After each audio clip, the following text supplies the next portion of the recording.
বিশ্বনবী পাগলের মতো একবার হাউজে কাউসারে যাবেন, একবার সিরাতে যাবেন, একবার পুলসিরাতের দিকে, একবার হাউজে কাউসারের দিকে পাগলের মতো দৌড়াতে থাকবেন।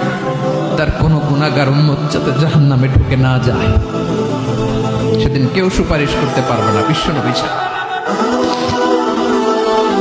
এজন্য 5 নম্বর আল্লাহ বললেন, মান যাল্লাযী ইয়াশফাউ ইনদাহু ইল্লা বিইযনিহি। কার সাহস আছে, কার এত বড় বুকের পাটা কিয়ামতের কঠিন দিন আল্লাহর সামনে দাঁড়িয়ে সুপারিশ করবে?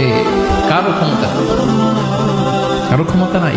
বিশ্বনবী সেদিন সেজদায় পড়ে উম্মতের জন্য কাঁদবেন, সবাই কাঁদবে, নফসি নফসি, আল্লাহ আমারে বাঁচাও, আল্লাহ আমারে বাঁচাও। বিশ্বনবী বলবেন, উম্মতি উম্মতি।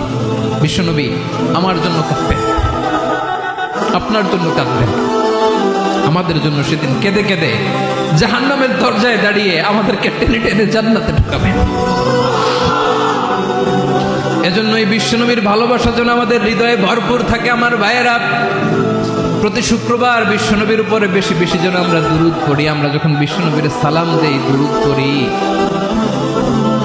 একদল স্পেশাল ফেরেশতা আছে যারা বিশ্বনবীর দুরূদটা নিয়ে সরাসরি বিশ্বনবীর রওজায় যায়, যে বলে অমুকের বেটা অমুক আপনারে সালাম দিয়েছে। বিশ্বনবী নিজ কবরের থেকে নিজেই সালামের উত্তর দেয়। বিশ্বনবীর ভালোবাসা যেন আমাদের হৃদয়ে থাকে, বিশ্বনবীর সুন্নাহ দিয়ে যেন আমাদের জীবনটাকে সাজাই, পারা যাবে ইনশাআল্লাহ। বিশ্বনবীর ভালোবাসা ছাড়া কেউ জান্নাতে ঢুকতে পারবে? বিশ্বনবীর পক্ষে আমরা বলবো, বিশ্বনবীর পক্ষে আমরা লিখবো, বিশ্বনবীর জন্য আমরা আমাদের কলিজার রক্ত বিলিয়ে দিব, ঠিক কিনা বলেন?